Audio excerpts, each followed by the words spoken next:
सुनतानी होता शादी हो, हम कैसे जिया बरानी हो, हम कैसे जिया बरानी हो। सुनतानी होता शादी हो, हम कैसे जिया बरानी हो, रानी हो। केकरा से मिले अब आइब हो, ससुरा में भले सुना हम चली जाइब हो। फोन के रोजो तोहरा से बतियाइब हो, ए हो। ससुरा में भले सुना हम चली जाइब हो। फोन के रोजो तोहरा से बतियाइब हो। ससुरा में भले सुना सुना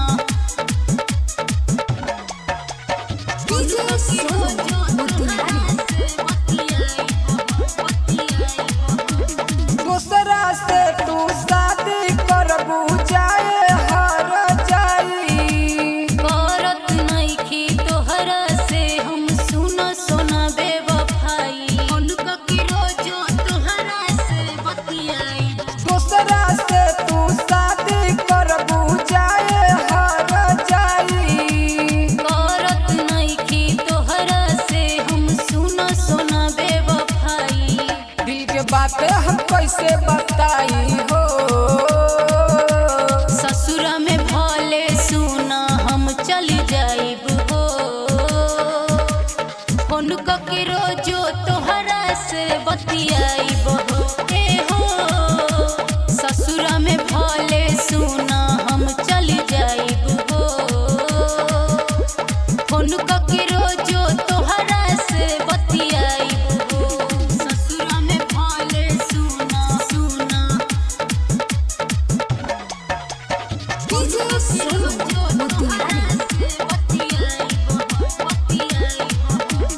अवश्य काशी के धोई के बहिया चल जइबू ए रानी। विनोद बवाली दिल में तोहरा अभियो हम बानी। उनका के रोजो तोहरा से बतियाइब। अवश्य काशी के धोई के बहिया चल जइबू ए रानी। विनोद बवाली दिल में तोहरा अभियो हम बानी। राहुल बाबू के जइबू भुलाई हो, ससुरा में भले सुना हम चली जाइब हो। फोन के रोजो तोहरा से बतियाइब हो, ए हो। ससुरा में भले सुना हम चली जाइब हो। फोन के रोजो तोहरा से बतियाइब हो। सुनतानी होता शादी हो, हम कैसे जिया बरानी हो, रानी हो। केकरा से मिले अब आइब हो, ससुरा में भले सुना हम चली जाइब हो। फोन के रोजो तोहरा से बतियाइब हो, ए हो। ससुरा में भले सुना हम चली जाइब हो।